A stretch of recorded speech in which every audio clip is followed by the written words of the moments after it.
Hello and welcome back to Suspended Fanimation. I'm your host, Dennis Patholkis, and this is Mr. Robot, Season 4, Episode 4, Not Found, or Error 4 or 404 for those of you playing at home. That's kind of how they play this out.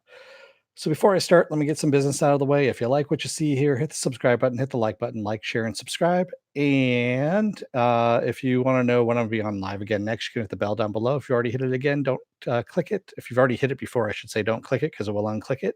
You can go to the bell settings, get as many or as little notifications as you want.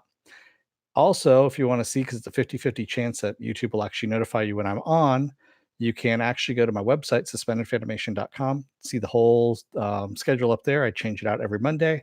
And I also post that over on my Facebook page as well. I have a Facebook group chat. You guys can go in there and post stuff. Some of you have been doing that. That's awesome. And you can talk amongst yourselves. And let's see, I have a Twitter, I have an Instagram, and I also have a Patreon page. I just don't have any tiers set up as of yet. So, with that out of the way, yeah, this is kind of a more of an introspective, and I've got another theory that's going to come up here too. But before I start, spoiler alert, it is going to be a lot of spoilers in this one. If you haven't seen the episode, go back and watch the episode. Come on back. This will be a video. You can comment down below in the comments section. What? No, I think it's just you overthink that my mic is not muted because I can hear myself. So, yeah, I don't know what's going on with you there. Thank you, Viking Bitch, for the paddle, the new paddle, the very new paddle. So there we go.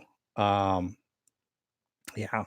So for those of you joining me at home, it's a recap and review. So basically, I recap the episode. Some of you may not like that. I don't know. It's up to you. And then I review it afterwards. Sometimes I intersplice it with a little bit of reviewing as I'm going through the recap. So here we go. And right afterwards, I'm doing Watchmen. So yeah, this is gonna be a lot of fun. The double headers, man, they kill me, but they're good. We see the people in the van, the dark army, actually listening in as Elliot and Wellick. We basically just go back to where we ended last episode, and we start off in this episode.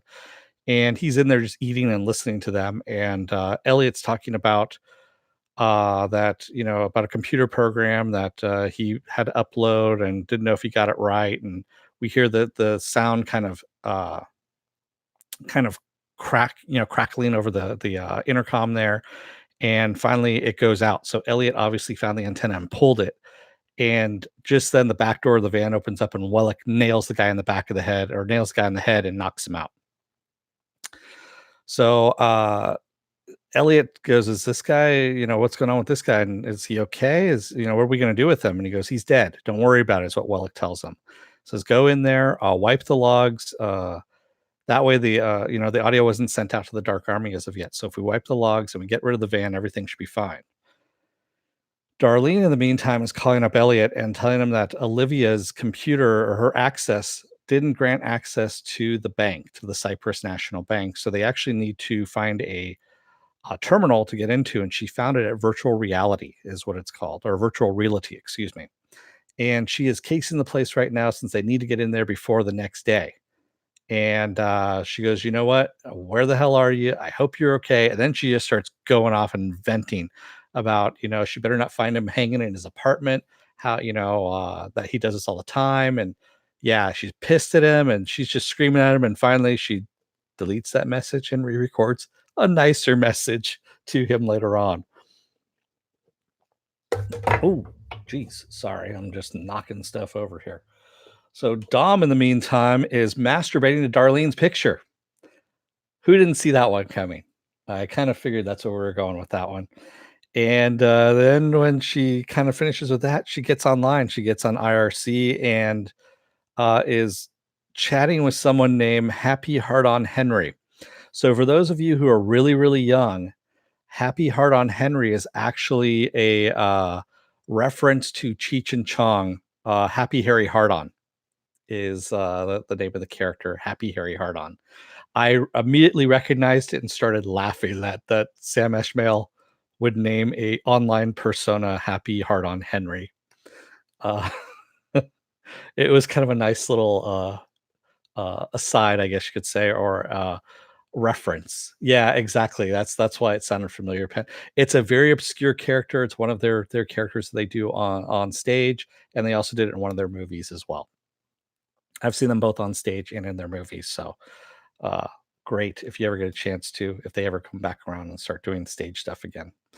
Anyway, going back to that, Darlene goes over to Elliot's apartment. He's not there, of course, and so she uses the API tracker that she put on both of their phones to ping where he's at, and she sees him out in the middle of nowhere. And that's where we see Wellick, Elliot, and Mr. Robot.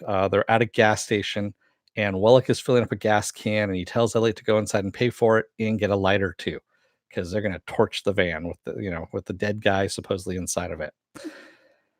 So they all are inside paying for the gas. I don't know why they all went inside to go and pay for the gas. And the clerk is very annoying, saying that she recognizes Wellick from someplace. And he's like, no, I think you got me mistaken. She goes, well, and he's trying to pay. He's just trying to pay for the gas.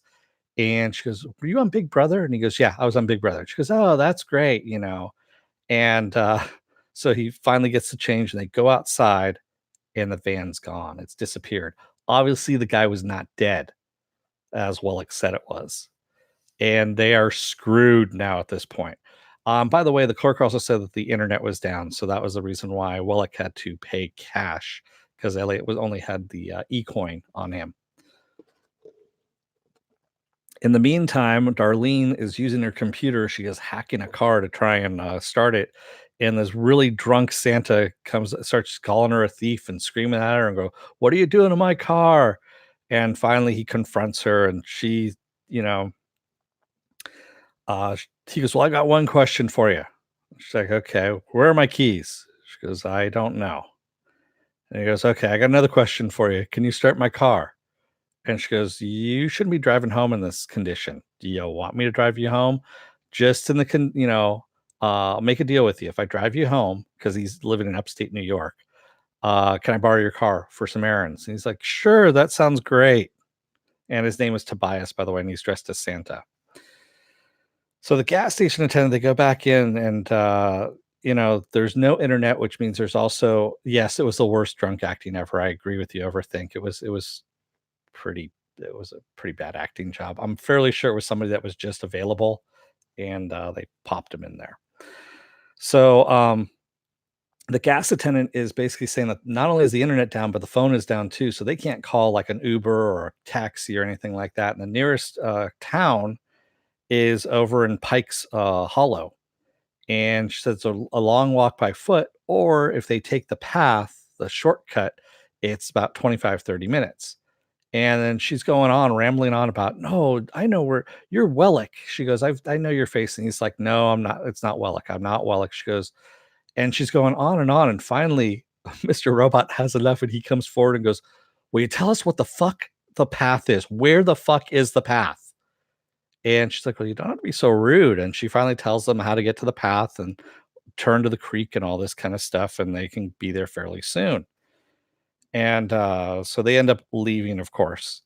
Dom, in the meantime, is talking to Happy Heart on Henry and finds out that Happy Heart on Henry is really a she, not a he, and makes plans to meet in real life there. Wellick, Mr. Robot, and Elliot are back out in the path on the woods, and Wellick asks if, Elliot, if you ever thought about leaving and finding some rest, and no, Elliot never did, and Wellick seems to be very introspective at this point and kind of fatalistic too in this way. Uh I don't know if she gave them bad directions, Pen. Excuse me. I really don't think that that she actually gave them bad directions. I think they just fucked up. And so they're out there walking for hours and Mr. Robot's pissed. He's saying, we're lost. Because obviously we should have gotten to the creek by now. She said it was only a 30-minute walk. She also seemed a little bit scatterbrained, so that walk might have been a lot further than I think the 30 minutes that she was talking about. Yeah, and Wellick is also freaking out. The clerk recognized his face, and then we get a voiceover again of Mr. Robot talking about searching for something and not finding it. So when do you stop looking for this thing that you're searching for? And we're also flashing to Darlene, what Darlene's doing when she's driving Tobias home. And I came to the conclusion, or a theory, I guess you could say, that the voiceover is our other one that we haven't met yet. It's not Mr. Robot, it's not Elliot that are talking there. It's the other. And he's watching over all of this other persona, and we haven't seen him emerge yet. So supposedly we've already met the other one, is what Sam Ishmael says. We've met them back in season one, but I don't know who this other is at this point. Yeah. Elliot is a computer genius, but not so much in the real world. Yeah, exactly. So Darlene's driving the drunk Tobias home, and she's talking to him, and he's talking about, she's asking him why he's out on Christmas Eve dressed as Santa, and he's like, oh, for Jimmy. And she goes, Jimmy, it was a tough time during the holidays, and you ever think about what the world would be like without you in it? And Darlene's getting the sense that he's thinking about committing suicide at this point. And Wellick, we go back to Wellick and the boys out there, and Wellick is singing a Christmas song, and Elliot's like, "Can you shut the fuck up, please?" And he tells Elliot that he finally gets why Elliot wears that hoodie all the time, the same hoodie all the time, is because he just doesn't care. While Wellick is always looking for someone's approval, someone to like him, and that's the reason why he wears the suits that he wears. And then Wellick basically says, we're going to die out here. The Dark Army's going to, Dark Army guy is going to uh, report what happened. He's going to go back, and we're going to end up dying. And that's when they start hearing some traffic. They also are hearing some weird, like, moaning sound out there that, Wellick thinks it's a ghost, or, a wolf, or Elliot says some kind of animal, some fucking animal, as he puts it. And they hear some traffic, and then they make it to the road just as a car passes by, and the car doesn't see them. So Tobias, was dressed as Santa because he visits kids in the hospital. And he says the tradition is afterwards he gets drunk with the other volunteers that go to the hospital. He goes, because, the kids, he goes, some of the kids are so small. He goes, it seems like they're only born just to die. Very bleak and dark. And he says it was easier when his wife went with him, but that was before the accident, he says. And then he's reaching into his pocket for another bottle of little booze that he's got in there. And he's also got a bottle of Percocet in his hand. And he says the Percocet is for when the pain becomes too much. Is what he says. And Darlene's like, whoa, this dude's a lot darker than fucking Elliot at this point, So Dom meets, her online, her IRC chatter there at her place. And the chatter's like, I kind of imagine this place to be a little bit different, a little more organized. And Dom really doesn't have much in there. She's got one bottle of beer in the fridge, and the place is kind of messy and whatnot. And Dom says she likes to be in control. And this woman says, you know what, I have a fantasy that I'm the only person you ever invited over from IRC. And she goes, you are. And they start making out. And then Dom stops and goes, you know what, I'll be back in a minute. I need to take care of something. And she goes to the bathroom and sees her bathtub filled with water and, rose petals in there. And that's when the girl comes in wearing a Dark Army mask and pushes Dom into the bathtub and just is holding her under. And Dom is fighting it. And she tells her not to fight. She goes, give up control. She goes, the sooner you give up control and the sooner you realize that you'll never be free, the better off you'll be. And Dom stops fighting, opens up her eyes underwater, and she wakes up. And she's been asleep on her bed all this time. And the person that she was chatting with online is actually offline now because she had fallen asleep. And she's gotten text from her mom that she's missed Christmas Eve dinner as well. So Darlene ends up arriving over at Tobias's house, and he goes, wait a minute. There's my car. It's in the driveway. That's right. Kenny drove me. And she's like, well, who the fuck's car is this? And he goes, I don't know. And he goes, goodbye. She goes, okay, well, goodbye then.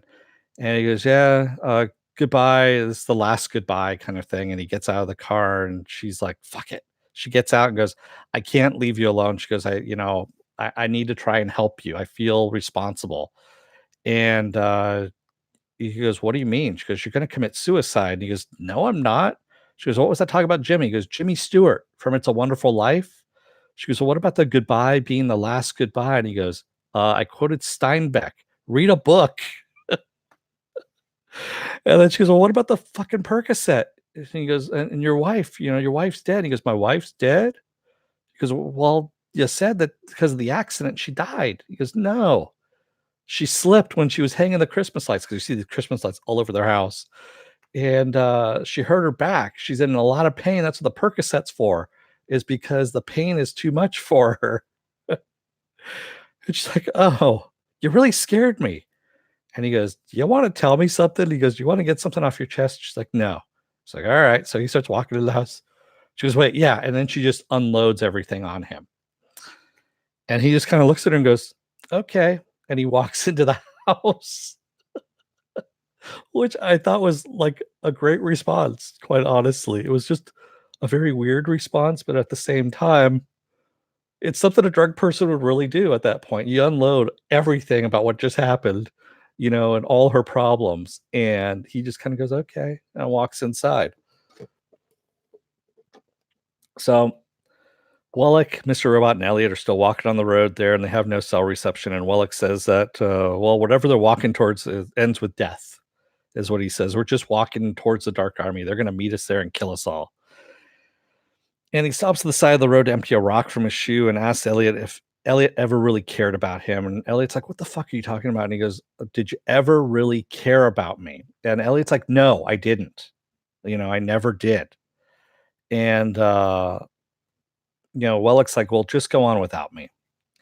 And Elliot's like, "You know what? Fuck this. I'm done with this guy. I can't handle this anymore."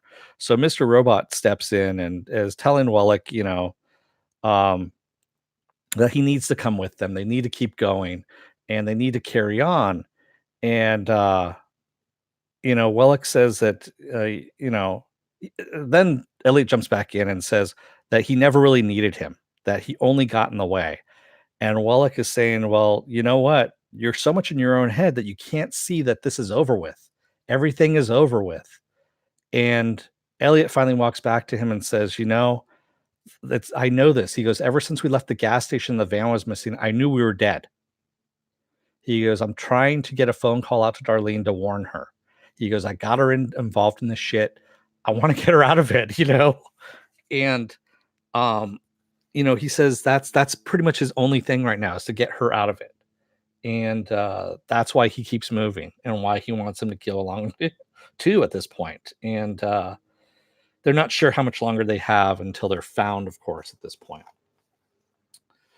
So Tobias knocks on the window of the car. Darlene's still sitting in there, and he tells her, "You know what?" He goes, "I'm really sorry about your brother." He goes, "I hope he's not dead, but you need to worry about yourself a little bit too," is what he tells her. And we see the boys come across a dead deer in the road, and the van is crashed on the side of the road too. Dumb fucking luck. I mean, there's no internet access, no cell reception, nothing like that. So of course he didn't get anything off to the Dark Army. Crashed into the deer, crashed off on the side of the road. And as they are approaching the road, we're going back and forth between Darlene having a meltdown in the car. She's driven now to a secluded area in the road there and just has a meltdown in the car, and the boys approaching the van. And we see the Dark Army guy is injured, but he's still alive in the van. He's got a gun and he shoots at Elliot, then he shoots at Wellick, and we see that Tyrell gets shot in the side. And Elliot, of course, wants to take him to the hospital, and Wellick's like, "Nope, I'm done." He goes, "Just burn the van and all the evidence and get White Rose for me," is what he says. And then he says, "I'm just going to go for a little walk," and he disappears out into the fog. Darlene, in the meantime, we just see her sitting in the car. We see Dom in her apartment, in the bathroom there with no water in the bathtub, of course. And then we see Tyrell walking through the woods, and he collapses in the woods, and then gets up, and then comes across. We're hearing that weird screaming again too, and he comes across something blue and glowy out in the woods, and that's where we leave off on the fucking episode, with another sci-fi possibly aspect of this, and that is where we leave off. It's a weird episode because there's no real tech involved in this except for, what Darlene's going through. It's basically a cell phone. It's a road trip is what it is, not found. Everything that they're trying to find, she's trying to find Elliot, she can't find him. They're trying to find the town, which they can't find. And Wellick at this point, Tyrell is trying to find a purpose for going on, and yeah, what the hell was the blue thing? What did he find? Because not found, and at the end, Tyrell does find something. What is that thing that's found? And then also the voiceover, like I said, yes, this episode does seem almost dreamlike. I agree with you, zombies. Um, I don't know if it's borderline filler, Joe Greer. This has a purpose. So there's always a purpose with Sam Ishmael when it comes down to it. And he's not really big on filler. I know that. And this whole thing with him, the voiceover, like I said, the voiceover is very, very important for some reason. And it's just starting to click now with me because we didn't have that in any of the previous seasons. We didn't have Mr. Robot talking over, you know, uh, a scene as it's happening. And yes, I did see the previews for next week. And yeah, Krista's back. Yes. So we'll see what happens with everything. Like I said, I still think this is veering into sci-fi territory. Sam Eshmail never answered me on Twitter about that because he did ask us to, ask some questions, and he didn't answer any of my questions at all. Um, so yeah, it's fairly interesting. I don't know where we're going with this. I still like this that we don't know where we're going with this. Um, Normally this kind of stuff would drive me fucking insane. But, for this, I'm okay with it, to tell you the truth. Um, I'm thinking like Daft Punk almost pushing robots, but they had album Human After All. Yeah. Um, there's gotta be something where the third, the other one is both Elliot and Mr. Robot combined. I'm thinking that's what it is, and this is the whole, I hate to be cliched, but the whole Joseph Campbell's hero's journey of him having to, and that's what this was.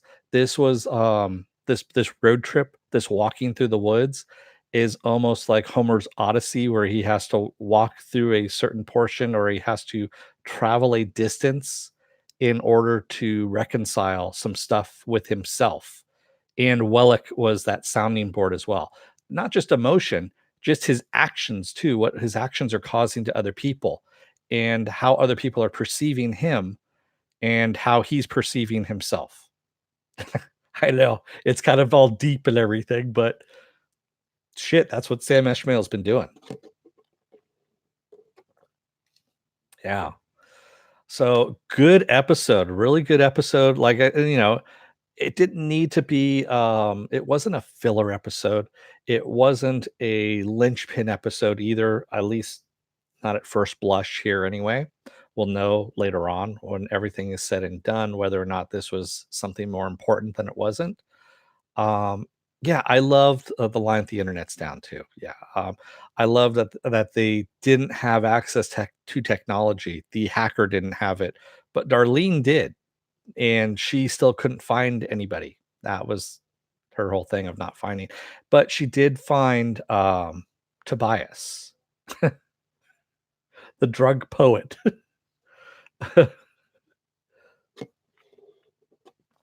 Which was kind of interesting. I think I don't know. I think Tobias might have actually have an effect on her too at this point because she was ready to walk away from everything too, and she's vacillating back and forth between staying and helping Elliot and then just leaving him and just saying, fuck it, we're done. And yeah, but also caring about him too. Yeah, yeah. She didn't need to let off a lot of steam. She needed to bounce it off to somebody else at this point, and I think that's the whole thing is everyone needed to vent some way. Wellick needed a vent. Elliot needed to vent a bit about Wellick too, and Darlene needed to vent to Tobias. And yeah, that's pretty much what they needed to do. And obviously that Dark Army guy needed to vent and shoot off a couple of rounds because he was dying. Oh man. So yeah, good episode. Definitely looking forward to next week again. Like I said, this show, even it's slow episodes, are still good episodes. Yeah, and Dom, excuse me, I forgot about Dom. And Dom, did she find anything really, or did she just she it might be that she has found that she's fucked at this point, that she is in a bad place and is accepting it. I don't know. Or if she has a plan to get out of this. Because I still think McGuire is a major linchpin for everybody here. I still was kind of, you know, surprised that she was masturbating to Darlene's picture. Surprised and not so much surprised at the same time. Yeah. Mikey Scrow, any idea what that noise was in the woods in the distance? That was creepy as fuck. No, it came from whatever that glowy blue thing was. And no, I don't think Tyrell is officially dead because we didn't see him die, Seb. He's out in the woods. He found that glowy blue thing that was screaming, and we never saw what that glowy blue thing was. I don't know if we ever will get to see what the hell that glowy blue thing was. So, yeah. Uh and there's no reference to it anywhere else, you know, within the series that I can think of offhand. So this is kind of an out there, out of left field thing. Hey, Ejar. Yeah, this is completely out of left field of whatever the hell that was. The weird thing about it was I'm watching it online because I'm watching the East Coast feed, and just as he found the glowy blue thing, that was when the network that I was watching it on decided to reload again, and I was like, "No!" And then it reloaded right back to where it started, you know, right where it froze for a second, and then it kind of went. I'm like, "Oh, all right." So I didn't miss anything. At first, I thought I was going to miss just that very last minute, and pissed me off. So yeah. Oh, you didn't need to retract your message there, Seb. It was fine. Yeah. So if you'll wait another half hour here, I'm actually going to do Watchmen season 1, episode 2. And that is going to be next up here. Monday, I'm off. Tuesday is going to be Is It Worth My Time? That is Living with Yourself, the Netflix series Living with Yourself. And Wednesday, I'm off. Thursday is Feelings in Hallways. That's right. Feelings in Hallways, the CWDC shows. And Friday is Titans. Saturday is Saturday Morning Blast Off. And we go back around the horn again to Mr. Robot and Watchmen all over again. What was that there? Joe Greer, Dennis, what's your guess the special edition promo commercial happened to be? I don't know. Overthink, it was the blue screen of death. That's what you think the blue, that blue glowy thing was the blue screen of death.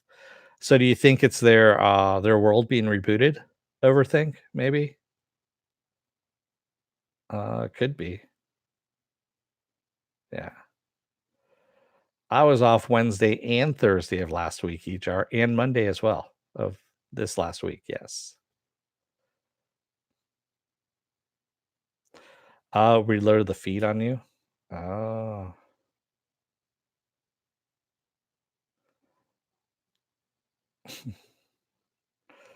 That could be a good guess there, Overthink. The blue screen of death. Yeah. Yeah, made it at the very end, Morks. I'm getting ready to sign off here. So yeah, keep up the good suggestions, the good theories that are coming in. Please post them in the comments. I do answer back to what's going on with all that stuff in the comments. I enjoy actually what you guys are posting in the comments. especially the theories. It's great. It makes me think of stuff too of what's happening, and I have to think back to some of the seasons about what happened, even though the seasons are kind of scattered out now.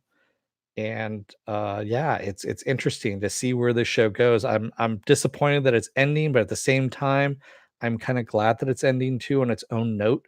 So we get a closure to it and we find out what the fuck this is all about. Yeah. Yeah, I don't know what it was, Joe. To tell you the truth. Sometimes in between commercials, I'm actually working on other stuff too. So I'm not really looking at what's happening during the commercials and I come back. What's the theory that I like most at the moment? Um, that someone else has put up. Um, I couldn't tell you, Marks. I couldn't. Like I said, this episode, I got the feeling that the voiceover is actually the other one that we keep hearing about, the other persona that's supposed to be coming out, because we haven't had it in any other seasons. It only started this season on season 4, and it pretty much started in the first episode. And that's when I started, it just hit me this episode. I'm like, wait a minute. We never had the voiceover before. We keep being told that the other one is coming. Maybe that's the other one that's been talking to us all this time. So Elliot and Darlene are breaking in the building next week from the phone, from her phone voice message, and it was the commercial before it cut off. Oh, okay.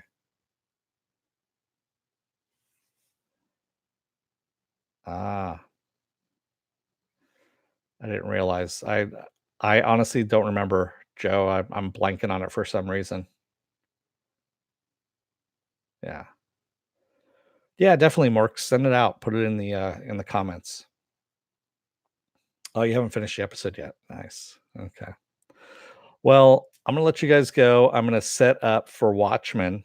I really wanted to get as a thumbnail the uh the picture of Angela with the glasses on, the owl glasses, but I can't find it anywhere, and I really don't want to take a screenshot. I don't want to have to go scroll back through an episode to find it and take a shot of it because it's fucking hard to do. So I found a different shot, which I don't know if it's going to work or not, but we'll see. Because it kind of disturbs me at the same time.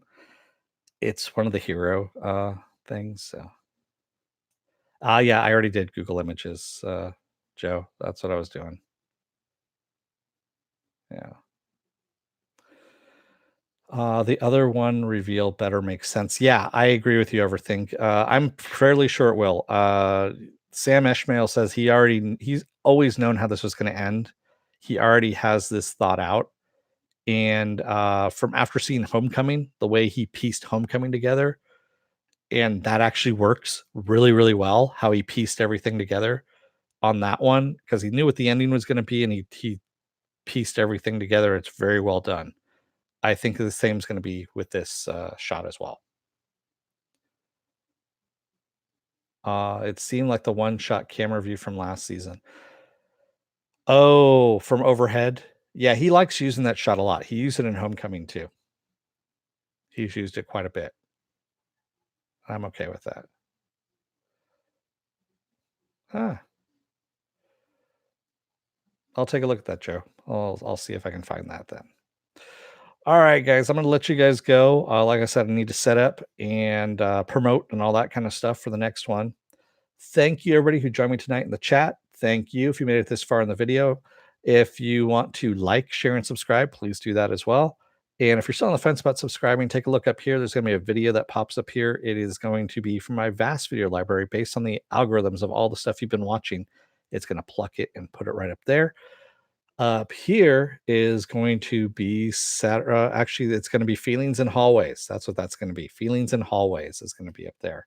Actually, I might put Saturday Morning Blast Off up there instead, because Feelings in Hallways, I was kind of bitchy this last time around.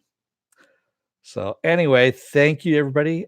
Join me, like I said, at 9:15 p.m. Pacific Standard Time for Watchmen Season 1, Episode 2. That's when it's going on next. and I will see you guys later. I'll let you guys go for the evening. Well, at least, for another half an hour. Don't let the door hit your ass on the way out, because otherwise the Dark Army might try and find you out in Pike's Hollow, which isn't good. But the internet's down, so you might have a chance. Thanks, everyone. Have a good night.